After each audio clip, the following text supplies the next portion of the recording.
Success in farming is all about precision and efficiency, ensuring every seed, every drop of water, every nutrient and treatment counts. Terraplex Ag is helping farmers all over Iowa and the Midwest do just that. With precision ag-grown technology and support from Terraplex, you'll boost your productivity and make timely and informed decisions, all while reducing your costs and increasing your profit.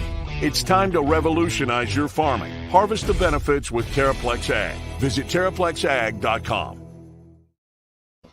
Hello, ladies and gentlemen. It is April 9th, and it's another episode of Making Memz with, in the spirit of WrestleMania, the styling and profiling, limousine riding, Jordan Bohannon, and myself, Adam Pedersen.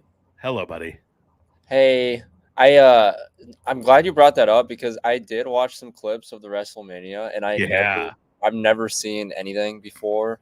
Yeah. So I saw what's the streamer? The streamer Speed was on it. He got knocked out. I don't even know if you know who that is. Nope. Yeah, never mind. I know quite a bit of it. I don't follow it much anymore. Huge wrestling fan in the past. I still kind of like it. I love when they bring back, like, I grew up in the Attitude Era, like, which is the greatest era of all time for pro wrestling. And it was unbelievable when me and my buddies were coming up through elementary and a little bit into high school. And we had The Rock, Stone Cold, Shawn Michaels. It was that era for all those guys blowing up. I don't follow it a ton anymore, but it was cool to see The Rock back. I know he always makes time for the old WWE because they're what launched his crazy career that he has now. But man, I love those Ric Flair interviews afterwards when he'd always the styling, profiling, limousine riding, son of a gun. So was that like a huge deal to have? I'm assuming it was from the reaction from everyone to have all those old. Are they old? Like people that came back? Oh yeah, I mean Stone Cold, John Cena, The Undertaker. They're all retired and past their prime, way past their prime, but they all made appearances at the old WrestleMania. Huh. The Super Bowl of wrestling. I still don't understand it all, but it seemed cool. Yeah, I need to get an MC gig somewhere doing something. I love MCing and talking on the mic. It's a good time. Go put your application into the WWE, see what they say. That's there we WWE, go. Isn't it? Yeah, that would definitely probably up the viewership of our pod here. If all of a sudden my Twitter followers went from like 400 to 4,000 to 400,000. Right. I think you get a little more than 4,000 if you were the MC for wrestling or WWE. Skosh. Oh man, how's Cali treating you? What's going on out there on the coast? Is the food good? Do you got some go-to food you like to eat out there? With me, like I'll have literally anything. I love all kinds of food. Yes. Obviously, Mexican food's a little better out here than Iowa, as expected. Unless you live in Storm Lake, where I'm at. Yeah. Storm Lake has a good notch. Yeah. But yeah, the fruit out here is amazing. Just walk outside, grab a grapefruit off the tree. It's so unreal. Jealous. Yeah. But it's we were just talking before the show. It's kind of throwing my kind of life off here. I gotta get up at like 6 a.m. and on Zoom and phone calls, and then I'm like 2 hours behind here. It's just crazy. Like this whole West Coast feels like it's in a different world with this time zone. It really does. You're living the life. It's like the opposite.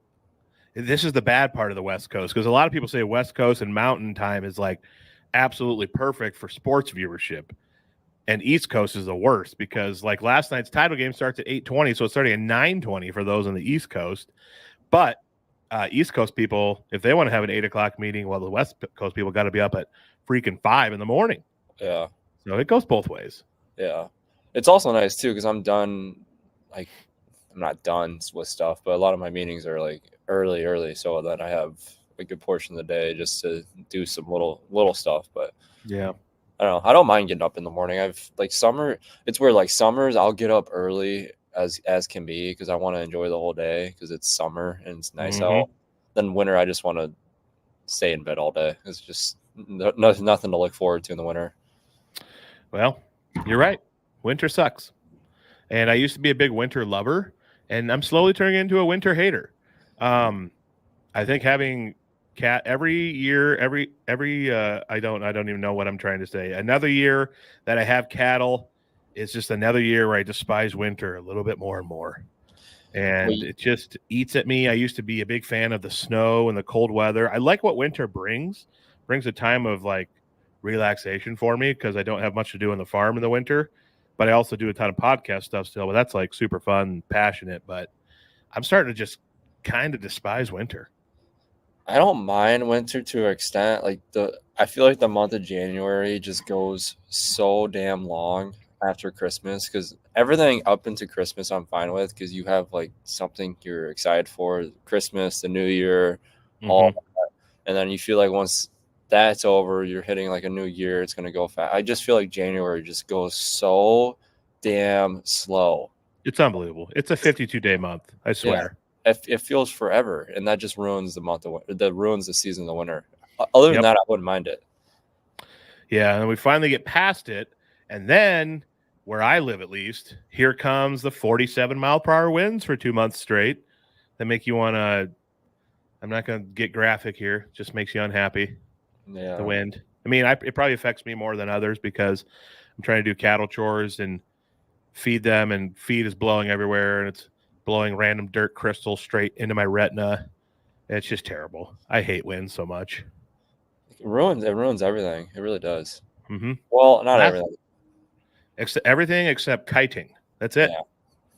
It's good for kiting and sailing, I suppose. If you want to, Christopher Columbus could have gone about 72 miles per hour last Saturday in Alta, Iowa, if he wanted to.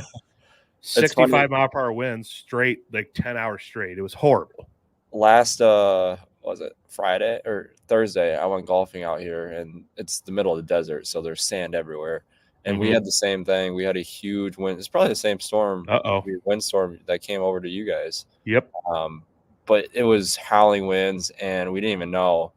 And I kid you not, you couldn't even see like any of the mountains or like even the holes around you because it was just in a huge dust bowl. So I don't ever quit rounds early for golf, but we actually quit early because it was just it was impossible to play in. Yep. Oh man, so much fun. Those days like that on the farm when it's dry and then windy, I'll go in for a bathroom break or just to rinse off, and my teeth are black from dirt, and I've like got built up like dirt eye boogers in the corner of my eyes. They got to wash out, and you got to farmer's blow a 5-gallon bucket worth of dirt out of your nose. So anyway, people are probably gagging right now listening to this, but it is what it is. It's just life. It's life. Hey, speaking of wind and farming, let's talk about our friends at Channel Seed Channel Seed, who sponsors this show with the Channel Seed Studios. We appreciate those guys. It looked like they're finally going to be out there going crazy in the next 4 days. There's going to be planters going like mad. So the Channel Seed guys will be busy. And also Terraplex Ag. Drones are becoming a massive part of farming via application of cover crop or fertilizers. Maybe you want to put a little foliar out post-hassle and you don't want to get a big old high boy. Bring that drone in, and Terraplex Ag is the place you want to do it at. These are the best guys. They got the best drones. They're going to help you out. They'll come to your farm. They'll work with you, show you how to use it. It's going to take your farming game to the next level. So check out our friends at Terraplex, Terraplex, Terraplex Ag, and let them help you out with your drones. It's definitely the way of the future. Farming is getting crazy with technology. So check out Terraplex, check out Channel Seeds, and we appreciate those guys. You ready for a little ag minute, or did I cut you off? No, I was going to say something, but it's okay. Well, go ahead if you want to. It's okay. It's okay. All right. Gosh dang it. America's like, Adam, you talk too much. You just cut off J-Bo, the one that we're here to listen to. Well, it's the farming segment, so like this is the question time for me. This is all right. Time for me. I don't have a bunch of crazy stuff. Calving, I don't have any calves yet, which makes me think this week I'm going to have about 30. It's going to explode today probably now with the warm weather coming. I have so many cows that are close. But I sold cattle yesterday in Sioux Falls, sold my first batch. It's always fun to go to the sale barn for me. It's kind of sad. You see all these calves that you raised since they were just little babies. A lot of them you helped stay alive when they were sick. and now they're in the ring getting shipped out to some feedlot, but it's all good.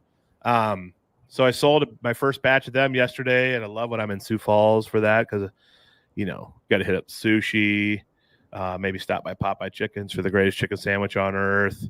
Yesterday, I don't know about that, but carry on. Oh, Popeyes, I think it's the greatest chicken sandwich on earth. Nope. And then yesterday, though, I went to a place called Capriati's. Unbelievable sub sandwiches. And then I made a little Shields stop, bought me this Twins hat at Shields. Got to represent that loser organization who's always going to disappoint me. And I just love those trips. It's a good time to take the cattle, get into the city for a minute after the sale or before the sale. That's all. That's my eggman. Nothing crazy. Oh, and I hate the wind. Wind is the devil. I wrote that down. What's the worst time? Is it worse right now than it is in the winter for you? Oh, yeah. It's insanely busy for these next 2 months. We're cabin. No, I'm talking about like outside wise, not busy wise. Oh, yeah, probably worse now. Really? Yeah. So that's how it goes. It's Iowa. It's pretty much always bad in Iowa. There's like 2 good days a week, I feel like. For some reason, Northwest Iowa has such windy conditions during the summer. Mm-hmm. I guess Iowa in general. I don't know. Here's my meteorologist, Jordan Bohannon, reporting. Well, you get over here, you get up on the Buffalo Ridge. That's why it's so windy where we're at. I don't know what that means. Enlighten me.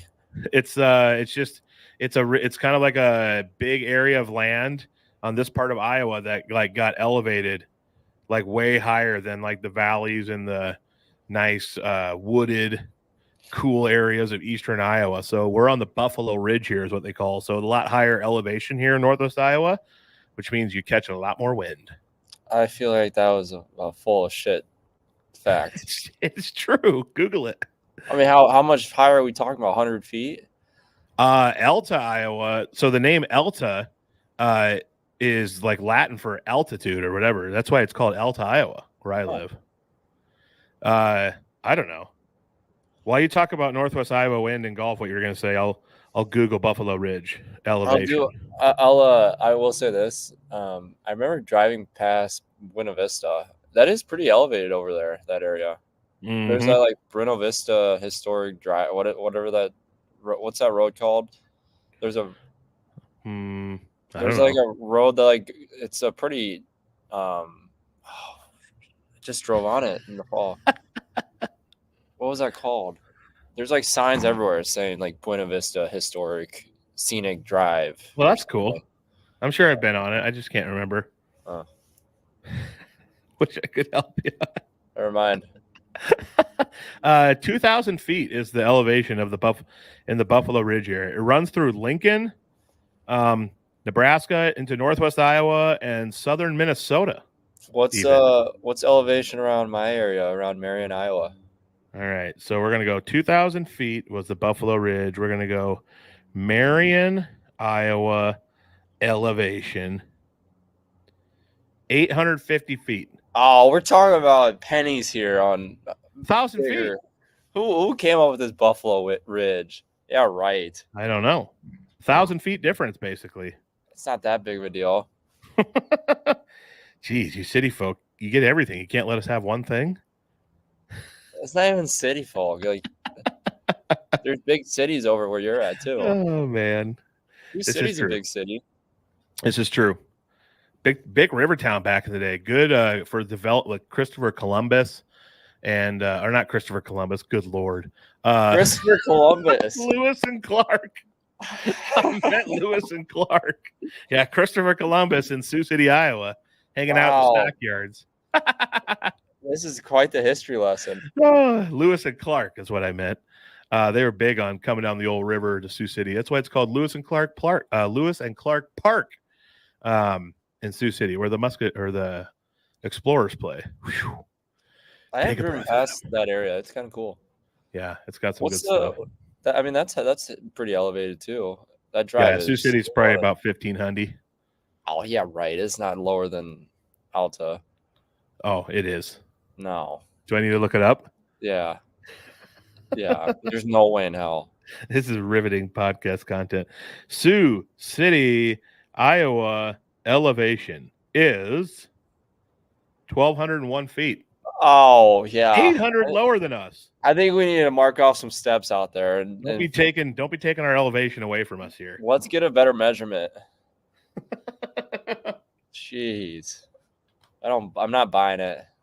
Well, one day when we're in heaven, we can ask God, what's the elevation of the Buffalo Ridge versus all this other stuff, and he'll have all the answers. And he'll tell us you're full of shit, Adam. All right. Let's talk some basketball, shall we?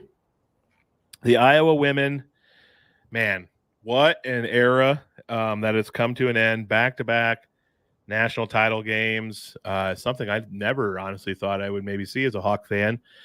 And it's just crazy, like how many people were tweeting about Iowa basketball. It's kind of started last year. This year it exploded. The amount of people tweeting about Iowa women's basketball and Caitlin Clark, celebrities from all over the globe. Samuel L. freaking Jackson tweeted about the national title game on Sunday afternoon, which was crazy. But man, the Hawk women started up. It was amazing. I was like, well, maybe we'll just score 120, win like 120 to 100. Started unbelievably. But you regress to the mean in sports a lot of times. You just had to know Iowa was gonna not shoot that hot the whole game. South Carolina was gonna come back, and then we were gonna be in for a battle, and that's what it was. Unfortunately, the Hawk women couldn't get it done, but I'll have plenty more to say. But what did you think of that game? What have you thought of this journey? It's insane how they put Iowa basketball on the map. Yeah, I mean, it is incredible viewership. Yeah. Oh boy, there he is. Am I back? Yeah. Okay. Start over. It was incredible for what? It's just incredible from a viewership aspect of how much has gained from. I mean, it's really been about Iowa Hawkeyes increasing that viewership, and I say Iowa Hawkeyes because I think, as good and as once in a lifetime or generation or ever talent that Caitlin Clark is, I do want to say Iowa Hawkeyes because there's girls and I should say ladies like Gabby and Kate and Molly, all those guys, all those people that have helped elevate the sport too. And I truly believe if it wasn't for those ladies, they wouldn't be as good as a team as they've been the last couple of years. Yeah, no question. And I only say that it's no diss to Caitlin at all. I mean, she is absolutely incredible. But I think it's been overshadowed how good Gabby has been, how great Kate is. I mean, I was arguing that Kate was I think she's the reason they made it this far. Kate alone. Because of captain, man. Yeah, I mean, it's just been incredible what she's been able to do on her side as well, and it's been kind of overshadowed by the historicness of Caitlin Clark. Yeah, and I think I don't know what the future holds for Gabby and Kate and Molly and all the other ladies that are ending their career. I don't know if they're gonna continue playing because that's what I look at the end of the season. I don't. It's not that I don't feel sorry for Caitlin for not winning a title, but I feel sorry for the girls that aren't going to play anymore. That was the last time they're going to tie up their shoes and not only put an Iowa jersey on, but put any jersey on. Yeah, and that's the most sad of anything because I think they deserve so much credit for what they were able to bring for the sport, and thanks to Caitlin because of herself putting those girls on the platform of what she did as well. It was just a incredible season that I think is definitely way more special than the one last year, like Caitlin was talking about, just because of what they lost and who was coming back and the unknowns of what the season might hold. And it got me watching women's basketball. I mean, I never even hardly went to a women's basketball game when I was Iowa. And I'm not afraid to say it just because of, obviously how busy our schedules were. We were always playing at the same time, but it never was a thought to turn on a women's basketball game, 5, 6, 7 years ago. And now there's 18 million people plus watching that game. It it shows how incredible it is just to one team, one state can make on an entire country and the world, quite frankly. Yeah, insane. It's I always wonder, like, what is it about this person that just, and you can never explain it, that just makes so many people want to tune in. Kobe had it, MJ had it. I mean, LeBron kind of has it. It's hard to explain because it's just sports at the end of the day. Like, sometimes we'll watch awesome players, but it's only the people that maybe love that sport. I mean, she made the world tune in, and it's that it quality. I don't know what it is, but I'm glad you said that about the role, like her teammates. Caitlin did, I think, in an interview either before the game or after, I can't remember what it was. She said that Kate Martin was best teammate she's ever had, best leader she's ever played with. That, I mean, there's a reason they call her the glue, that she holds it all together. And I think back to, like, man, I loved watching. I didn't watch a ton of games, but like back when Allie Disterhoff played, it's a name I don't even know if you know. You had been just a little tyke when she was playing. But then I remember like Kathleen Doyle's years and Megan Gustafson. And I've always tuned in or paid attention because they've always been pretty good for the most part under Bluter. But this was like, I had to watch as many games as I could. Got me to the TV. I saw, I think it was Kyle Hughes. Huseman is his name, works for On3 Sports. So I'm going to credit him for this. He said 2022, February 2nd, Iowa broke the Big Ten Network women's viewership record for a basketball game, 164,000 viewers. And the national title game got 18.7 million average. I think it peaked at like 22 million. Just, it's hard to put into words. That's crazy.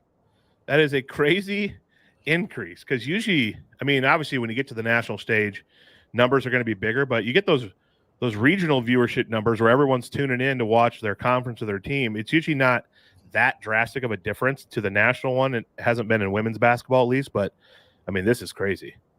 This is completely crazy, the numbers they put up. But dang, freaking rebounding, man. I text you a lot about rebounding throughout the year, and it's what came back and bit the Hawks. I think we kind of expected it. I don't know if we thought it would be that drastic as it was. 51-29 rebounding. I can't remember what the offensive rebounds were, but my gosh, it was ugly. Yeah, I mean, after I saw the tip happen, I was like, they're going to be – I had no idea the Cardoso? Yeah, Cardoso. Camila Cardoso. Yeah, she's 6'8". I mean, she's huge, and she runs like she's quick. And she has soft hands. Yeah, incredible. Yeah, she's big, but I don't want it to be overlooked that she just is good because she's big. Like the way she was catching some of those passes and softly catching the rebounds and having the touch to lay it back in. Yeah, it's boy, she's going to make some WNBA team a lot better. I want to say this. I've seen a lot of people trashing Iowa's, like, it was 38-0 or whatever it was, bench scoring.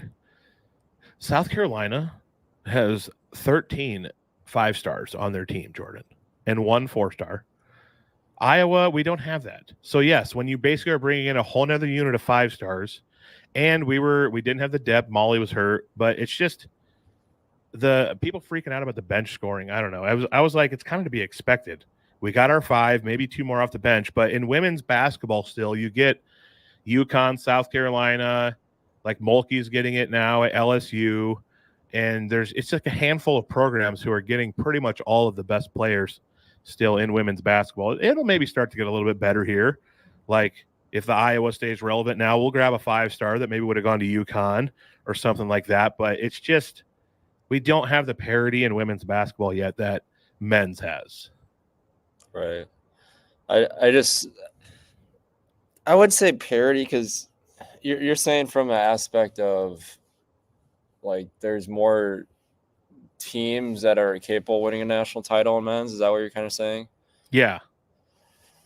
See, I would agree with you to an extent, but this is where my disagreement would come about. Okay. The women's basketball, you're 100% right. I always think every time I've always thought of women's basketball, what do you think of? You think of UConn, South Carolina. I mean, that's it. Those are the teams for sure you're going to see in the Final Four national championship every single year. And for the most part, that's correct. The thing I'll say about the men's side of things, men's has historically, if you look up just statistic-wise who's won the national title, it's always been the Blue Bloods. Yep. Like 85-90% of the time. And I mean, UConn always has been a blue blood. I know the last 25 years they've won 6 titles, but even beforehand, I think they were pretty solid even beforehand, the last 25 years. But for the most part, Adam, like it's been blue bloods that have been on the top of the food chain in men's basketball as well too, to get to the national title, win the national title. You don't see too many. I mean, NC State was really, they're 11 seed, but they're really damn good. They're a Power 5 team. Like it's not like they're a huge Cinderella team. Other than that, they won 5 games in 5 days and they made the NCAA tournament. Like that was a historic line. But from a talent aspect, I mean, you're recruiting 4 or 5 stars still at NC State. It's not like they're recruiting a bunch of guys that are barely making it in Division I. To go to NC State, you have to be a really good basketball player to go there. But I just think like men's kind of has a similar feel to it. I don't know. I know that kind of doesn't go align with what you're saying, but I think their blue bloods have historically been at the top of men's basketball too. Yeah. No, that's a good point. Maybe, sometimes I think, and I myself, that's maybe why I said that, I overreact to like the Cinderella runs. But ultimately, you are right. Like we want to see the Blue Bloods in the Final Four, and we want to, like, as fun as it was when VCU, George Mason, and them make their run, they get to the Final Four and they get smacked. Yeah. And then we saw what we had this year in the Final Four men's, and we'll get to that here shortly. But you get a lot of Final Four blowouts when the Cinderellas make it. That's the one thing that was different about the women's game is you're guaranteed some pretty good games in the Final Four because it's the best teams there. So but you are definitely right. It's blue bloods for the most part. The Cinderella runs are fun. I kind of like when they end in the Elite Eight though. I don't want to see them in the Final Four. Yeah, I will say you are right though on women's basketball. I mean, what we just talked about. I feel like it's always been those same teams every single year. There's not. We would always say this in the locker room too. Like the top 25 in men's basketball, like one can beat 25 or 25. The 25 ranked team can beat the 1 ranked team in the country in any given night. Yep. However, women's basketball, that's never the case. You hardly ever see a 1 seed lose to a 25 or a 1 ranked team lose to a 25 ranked team. That just never happens in women's basketball. Yep, you're right. We can put a bow on this era, and I'm sure we'll talk about it a little bit more. I was trying to think of like this era was. I wouldn't say this is my favorite like teams I've ever rooted for. They're definitely like in the top 3 or 4 probably in Iowa history, which is kind of crazy that it was a women's basketball team. But I was thinking of like MJ's Bulls, the Kobe Lakers, the Heatles with LeBron and them. We are enamored with dynasties, or we love to. It's those groups that have the whole world captivated, and there's always some crazy thing that happens to just enhance the story.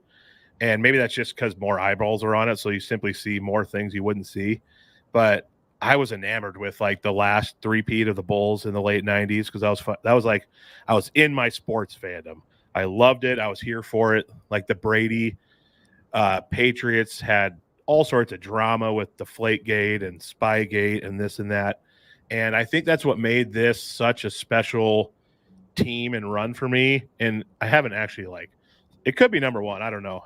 But I think what makes it special is that you got like Alabama fans in football. They know they're always going to be good I don't know now. As long as they had Saban, they're going to be awesome every year. You got Duke basketball for the most part, or even like UConn. They always, are probably expecting to be good, and people are going to talk about them. They're going to lead the highlight shows.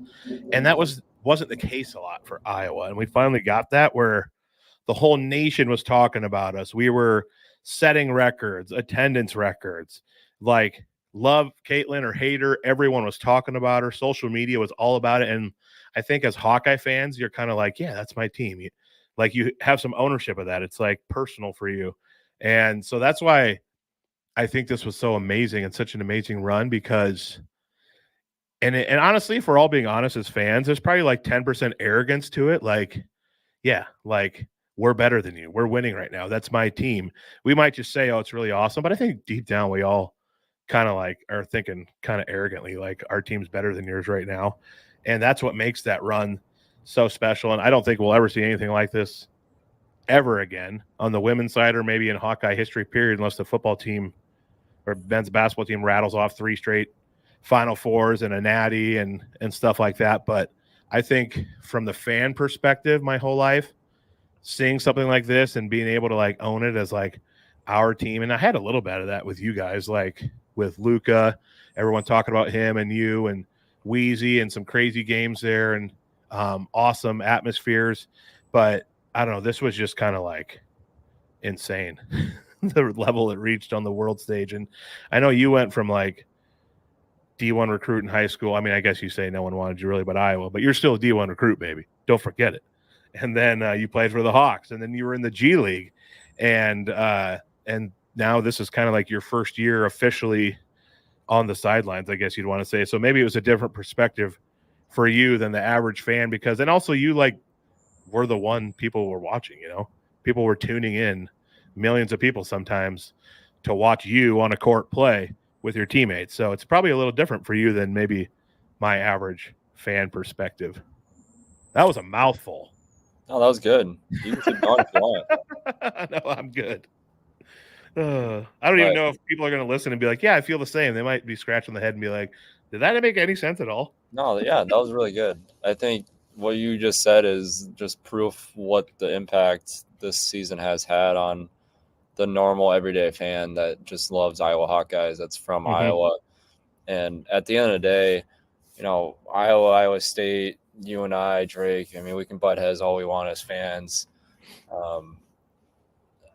I think this is what makes our state so special is our ability to love the college sports scene.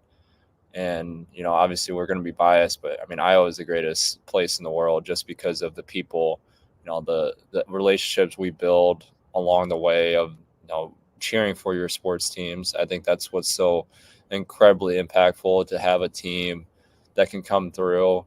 And the best part of it is the Iowa schools, for the most part, they bring in kids that want to play for their Iowa in-state school. They want to they want to put that Iowa State jersey on. They want to play at UNI. They want to play at Drake. They want to play at Iowa. And for the most part, yeah, there's some outliers here or there that, you know, betray the state and stuff like that has happened in the past. But for the most part, kids want to play at these schools rather than going to, you know, other surrounding state schools. They love Iowa. They love the state. They love the people. And I think that the impact those ladies had, you know, Gabby, Kate, and Caitlin, on so many people. That's why it makes our state so special, is because everyone's tuning in to watch them. And so many kids, I know Lisa Bluter said that in a press conference. I didn't realize at the time too, when Coach McCaffrey said that to, you know, our team when we were going through, when we first got on campus, even, and said it to our class individually, that you're going to impact so many kids along the way. You're going to have no idea until it's all said and done. Yeah. And now that I'm on the sidelines, I've seen that outside of basketball. And Caitlin, you know, she feels it. I mean, she sees it every single day. Kate does too. Gabby does. But until they're done and outside of Iowa, they're going to see, you know, 5 years, 6 years down the road of a kid that looked up to them so much that they became a basketball player, and they want to be just like Gabby. They want to be just like Kate. They want to be just like Caitlin. That's an incredible impact that not a lot of people can ever feel. And they're all phenomenal individuals that have furthered, you know, the next generation for years to come. And that's, like I said, not a lot of people can ever have that impact. Right on. Very well said. It is a platform that few get to have, that you had, that Caitlin, Gabby, all of them have. And you just hope, I know we as fans hope that you guys do good with it. And it seems like, you know, for the most part, pretty much 95% of people who are blessed with the talent to play at the level you guys had pretty much always do good with it for the most part. And so and as a Hawkeye fan, that makes me really happy that we have so many of those athletes that have played at our university that are just good people doing good things. Yeah. And that's rare. I mean, you look at just the landscape, coaches scene. I mean, the coaches are wackos nowadays. They've always been. But I mean, Dan Hurley, he pushed his own player last night during the game. It's just crazy. I mean, as much as we want to joke about it, it happens daily. I mean, coaches getting arrested, coaches getting DUIs, coaches, hitting players, coaches cheating, players leaving a school after 1 year. Not wanting to stick it out and work hard to become a starter. Yeah. Players, Caden Proctor committed in Iowa and then leaving after a few weeks. I mean, it's just there's so many. I don't want to say there's so many bad apples because I truly believe most of society is good if you give them a chance to be good. But I think there's also a lot of bad apples out there that Iowa schools have been really fortunate to have just outstanding role models and people to come through. That's not the case with a lot of schools out there. Even if they're star players, they're not. I'm not saying they're not good people, but they're not the greatest role models either. Yeah. Well, we got some good ones here in Iowa. Speaking of, let's transition here. You mentioned people who stick it out, work hard, get better. Mr. Peyton Sanford, I think he would be former teammate of yours, by the way. Maybe a little mentorship there happened. Someone who is ascending in his career. He has declared for the NBA draft while keeping his eligibility. My thought and opinion, obviously maybe he'll tear it up with some training and for scouts he does. My thought is that he's going to get some feedback. Maybe he told a couple things he could focus on, and he'll hopefully be back. I don't know if you have thoughts on that or just that you're happy for the guy that he has this option. He had a heck of a year. I'd love to see him one more year as a Hawk, but what's your thoughts on Peyton and this step he's taking in his career? I think I have a plane going over me right now. Yep. Hopefully it's not. Shoot. What are the companies? You got Delta, you got American, Southwest. What's the other big one I'm thinking of? Spirit. Gosh, there's another one. I think it's maybe it's Southwest or something. There's one of them that's just catching a lot of flack right now. But oh well. I forgot what I was gonna say. Peyton Sanford. Oh, Peyton Sanford. Yeah. It's funny now they have this ability too, because I think it was before my junior year they're allowed players, I don't know what it was. It's been so long, but they allowed to go through and test the waters. I think that's recent. It hasn't been for very long. Yeah. That's something I wished I would have done, and I wouldn't have gone through with it. I just wanted to go through the process. I wish I would have done that for my junior year before I hadn't went through all my injuries, just because to experience what Peyton's about to experience, to get ready for professional basketball. Because you truly don't realize how close you are to the NBA. There's so many few people that make it to the G League. There's so many people that make it to the NBA. And those in-betweeners that are in the G League, that are in the NBA, and I'm not talking about the stars like the Steph Currys, LeBron Jameses. I'm talking about the bench players in the NBA.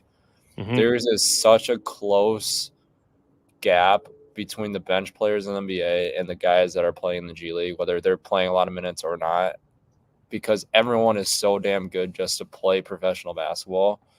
And it is such a close gap it's almost stupid for someone not to go test the waters, because you need to experience that at earliest age you can, of how close you truly are.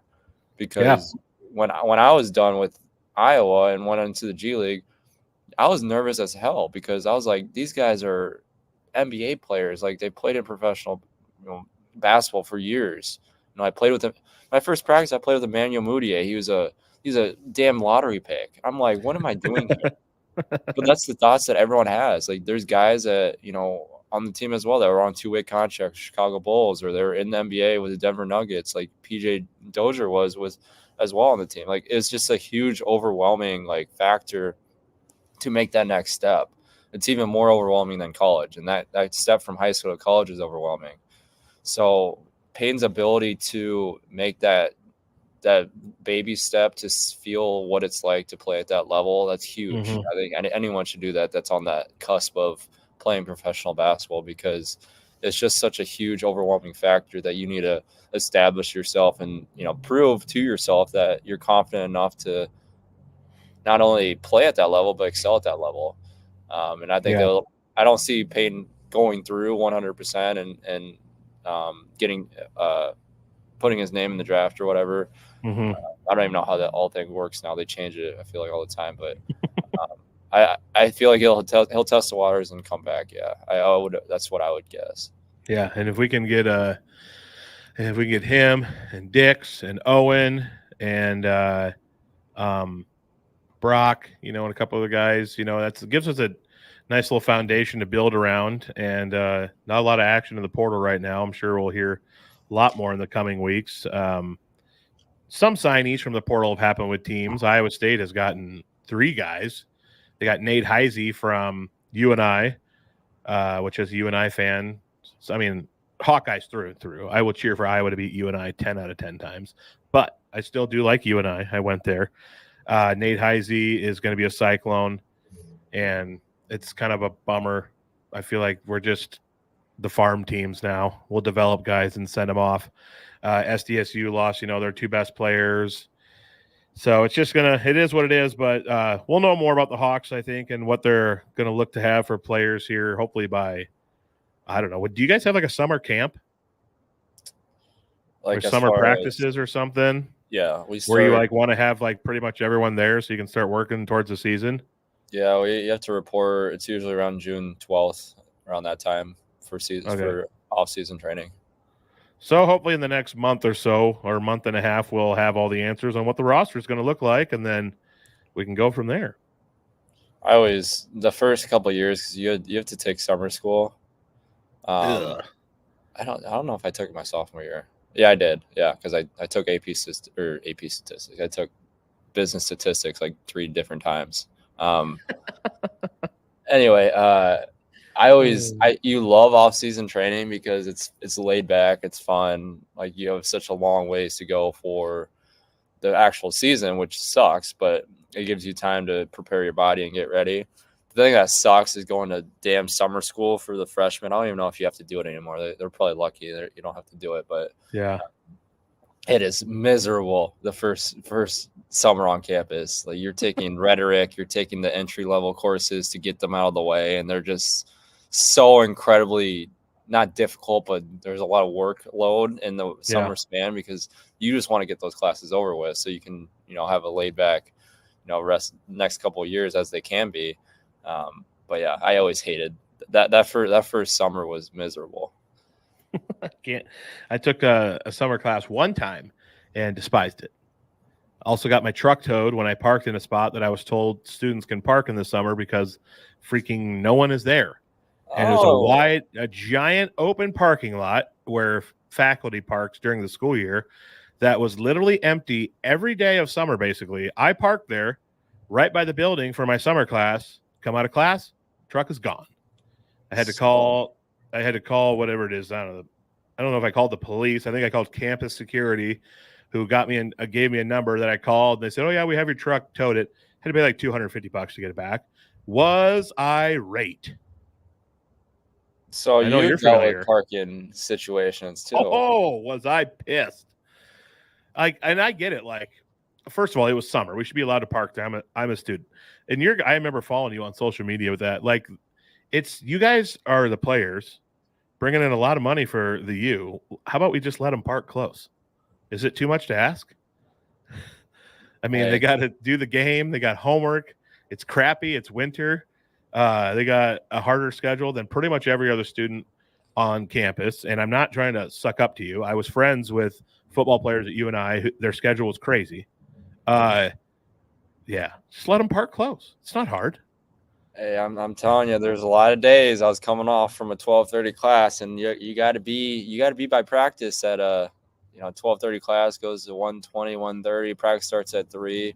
you're kind of cutting it close to get from class to practice, because then you got to get treatment, you got to get taped, you got to get ready for practice. It doesn't give you a lot of time. And when you're dealing with parking situations, people hated me all I wanted for speaking out about it, but I had no problem. It was not for myself. For the other athletes, I'm like, this is ludicrous. We're the ones playing, and we don't even get a damn parking spot. Yeah. Plus, you're about to go burn 2,000 calories. It'd be nice if I had my car here to maybe make sure I have time to get a little food in me before I go burn whatever it is, 2,000, 2,500 calories running all over the place. Just silly. It's just people that want power. I'll just say I can say this now because I'm out. Let it rip, baby. I got sat down with administration in Iowa for hating on the parking police in Iowa. Are you kidding me? I'm like, what? I was literally told not to talk about it. I shouldn't say not to talk about it. They said, please be freedom of speech, baby. They said, please be nicer about how you go about it. I'm like, first of all, I don't think I was that incredibly rude about it. I was just stating the fact I was getting picked on for parking in spots that should have been our spots to begin with. Just crazy. So I was like, I don't know. I'm not even gonna get too much in the conversation, but it was just now looking back. I'm like, in college, you can still get called into the principal's office. I literally did. I'm like, I am 23 years old, being talked to like I'm a child right now. Oh my gosh, that's good stuff right there. Oh man. All right. How about we let's wrap up this men's tournament, and then we'll get to our friends at DRF and talk a little Masters on our way out. I finally hit a winning parlay last night, by the way. About time. Parlayed Toronto Blue Jays and Pittsburgh Pirates money lines, which they both won at home as dogs, and then went UConn minus 5.5, and the game total under 150.5. I adjusted it, so big time money. Not really, won $150, but not bad. So that makes up for about 2% of my losses, and it was. I think most people expected it to end that way. Zach Edey can only do so much. I actually saw some parallels between the men's and women's national titles, where you have one megastar who's carrying the team, but awesome role players around them who have just been phenomenal for a couple years. But it's just you run up against a monster. There's just only so much you can do. And Klingon, I mean, Edey was getting after Klingon early right away. And but, I mean, good grief, does UConn have guys and guards everywhere? And that was a bludgeoning.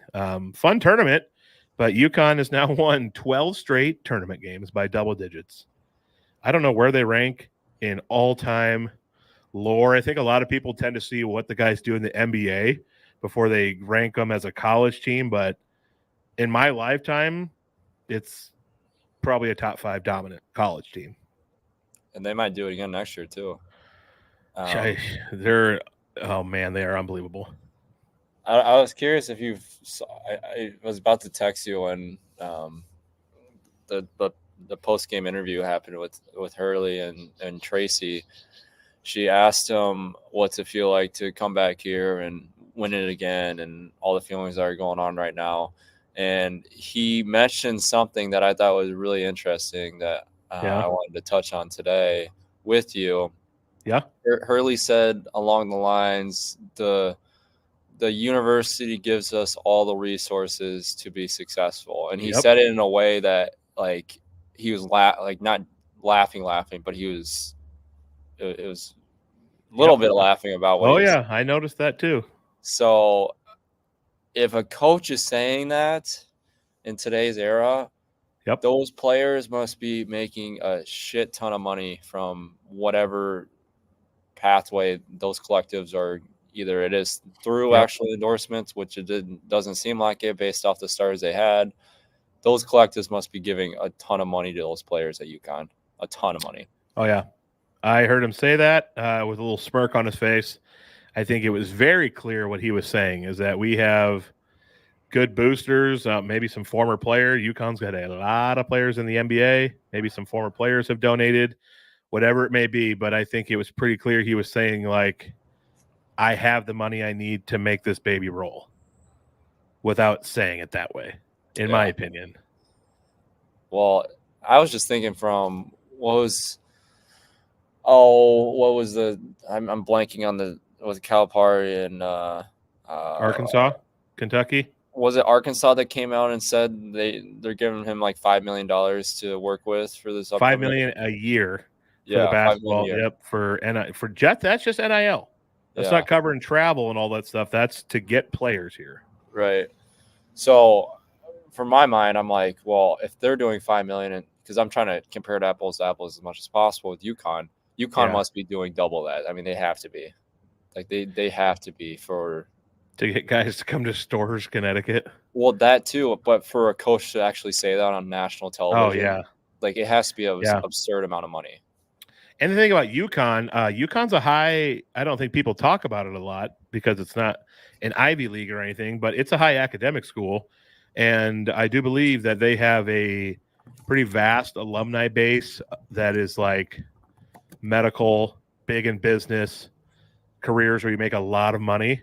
And I think it's always been not always, for 25 years, 26 years, they've been a basketball school, men's and women's. So I think that's where the UConn brass understand this is where we make our name. So basketball is very well heeled. Well, yeah, they have a rich history just from the last 2 decades. I mean, girls and guys. I mean, Gino. Girls is 3 decades. Yeah.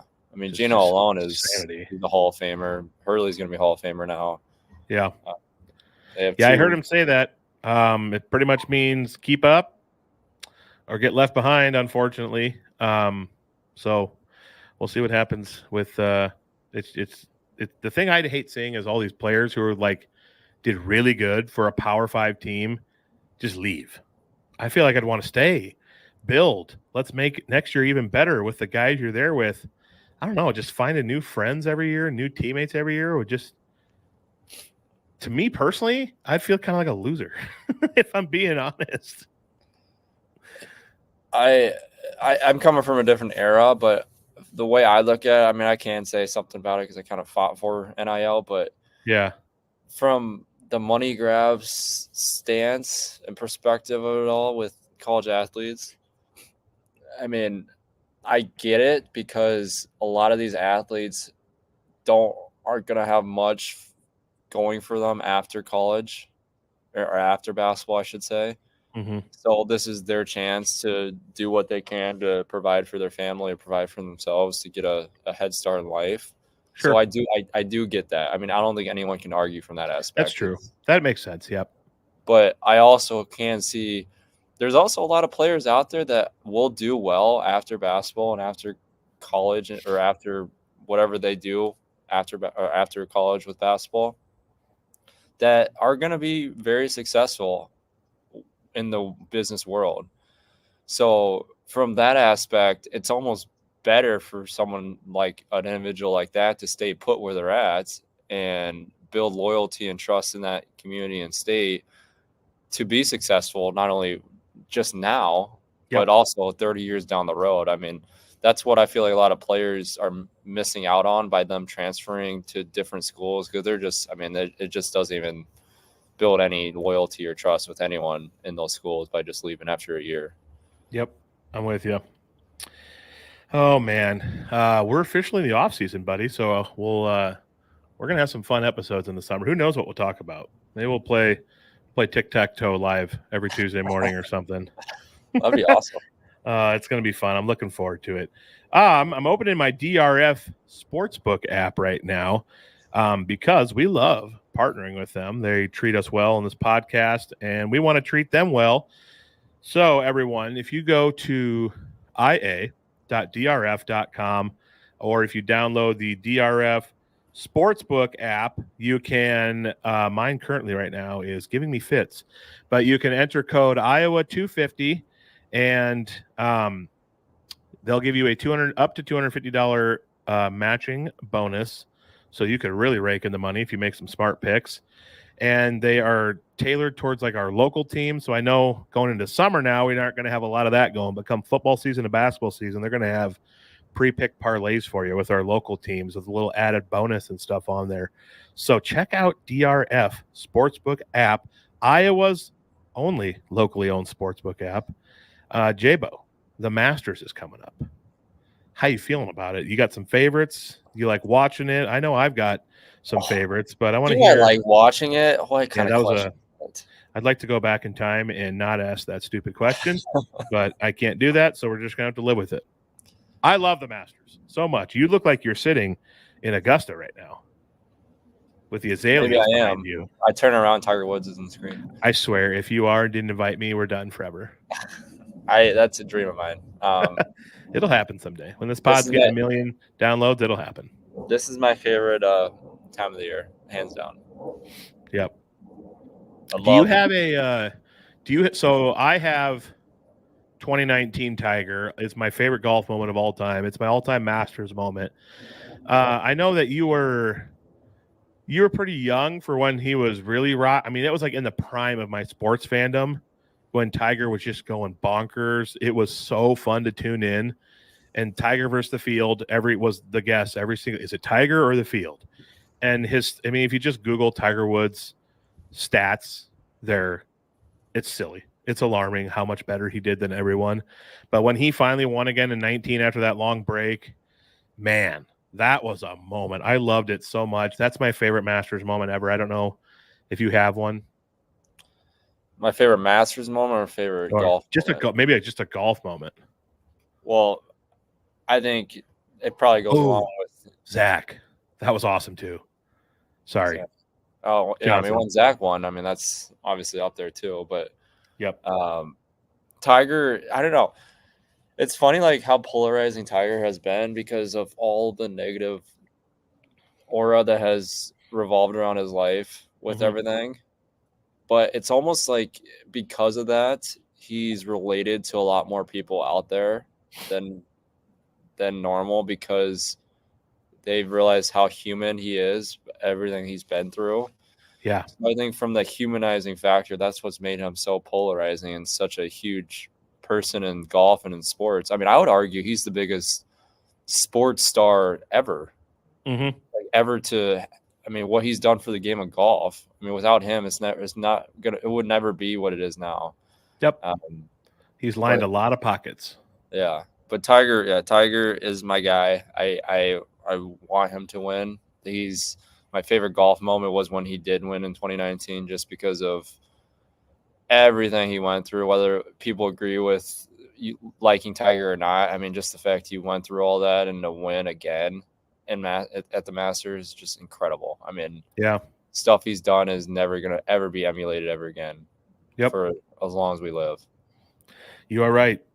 It goes back to like what I said at the beginning, like him and MJ and Caitlin Clark, like there's players playing with them who are not as good, but also still really good, but we don't tune in for them. It's something about these people that are polarizing that just draw the world in. And that was Tiger for so long. And I remember when he won that in 19, me and so many friends were texting like, OMG, I can't believe we're getting to witness this again. I can't believe, and like on day 3, we're texting, oh my gosh, I can't believe we're even getting to experience a Tiger in the hunt at a Masters again. Like, who knows if he'll win, but he's in the hunt, and we're like, it's a whole different feeling. We're just so fired up. I'm like telling my dad I'm done on the farm for a day. I got to watch Tiger. I can't come back out to the farm. I got to watch Tiger's round, and just like stuff like that. And man, that was exciting. Do you have a favorite this year? Favorite, like someone who you think will win? I got Scotty, Zach, and Tiger. Those are my 3. All right. So Scheffler's 4-1. If this man could just putt even average, he would win half the tournaments every year. He might win every tournament. It's unbelievable how consistent he is off the tee and tee to green. His consistency is insane. And I think he's finished in the top 5 of like everything this year, basically. He's already won a bunch of tournaments, but his putting fails him so much. And but he's 4-1 this week. to get his first Masters. I think it would be his first. Does he have one? I can't remember now. Either or. Yeah, he does. Yeah, I think yeah. Well, actually, I think didn't he win and Tiger put the jacket on him after Tiger won? I can't remember now. Wait, I'm old and have CTE. Wait, why am I blanking? We're talking about Scotty, right? Scotty Scheffler, yes. He just won last year, didn't he? Maybe. I think Probably. he won last year. I'm pretty sure he won last year. Okay. So kept, I don't know. I thought a Live guy won last year, but now I don't remember. This is where we need a producer to say, hey, go look that up. Scotty Scheffler's 4-1. My guy Rory's 10-1. That's who I picked to win. His numbers this year aren't great, but I just have a hunch. So he's number one. He's easily number one all time in par fives at Augusta. He's like minus 90 something par fives at Augusta. It's the 3s and 4s where he struggles. So hopefully, I think he can put it together. He's finally going to get that green jacket. He's going to get the monkey off his back. I just have a feeling. So on DRF Sportsbook here, though, I'm looking like at some value picks. A value pick I think could be Hideki Matsuyama, 18-1. He's playing really good. His short game is great. He's just consistent. That's someone who I think could sneak in some money for you. He's plus 400 to finish top 5. And someone else who is really, really good, if they get hot, they are hot. Jordan Spieth, 22-1 to win it, plus 500 to finish top 5. So those, I think, are some really good chances to double, triple, quadruple your money if you want. Also, someone who I really love but is way down the list. Where's he at? Colin Morikawa. I saw him on here earlier. He's... See, Pedersen, this is why you just have this info with you before you even get on. And then anywhere. He's somewhere way... Oh, here he is. He's 50-1 to win, plus 800 to finish top 5. Colin Morikawa is really good. If he can show up, that is someone who, when he's hot, man alive, he can make up some ground. So those are some value ones maybe, but didn't know if you had any more thoughts on the Masters before we close this three out. Those are my 3. If Tiger wins Tuesday morning, we're both wearing red. We're going to wear our black hats and our red polos, and we're just going to celebrate. We're going to celebrate like a couple fanboys. Or Zach wins too. Either or. If Zach wins, let's just take the show on the road, and sometime in the next couple of weeks, we'll go meet him and celebrate in person and do a pod in person. Just invade his house. We will take Iowa everywhere, wherever it takes. All right. I'm so excited for next Tuesday. We're going to talk about who won the Masters. Sure, another fun weekend and a fun week ahead. Golf season is here. Golf weather is here in Iowa. It's going to be a wonderful time. Check out DRF Sportsbook and gamble responsibly. Terraplex Ag, Channel Seed, we thank them, and also the Iowa Event Center for all of your family fun that you can have at a music concert or a comedy show. Check them out. Do you have any beautiful, eloquent closing thoughts? I just want everyone to enjoy life. Maybe let's look up to the sky and smile. I think more of us need to do that. Mm-hmm. Yeah, choose joy, not hate. Life's too good, man. And go put your feet in some grass. How's that sound? Yeah, go ground yourself.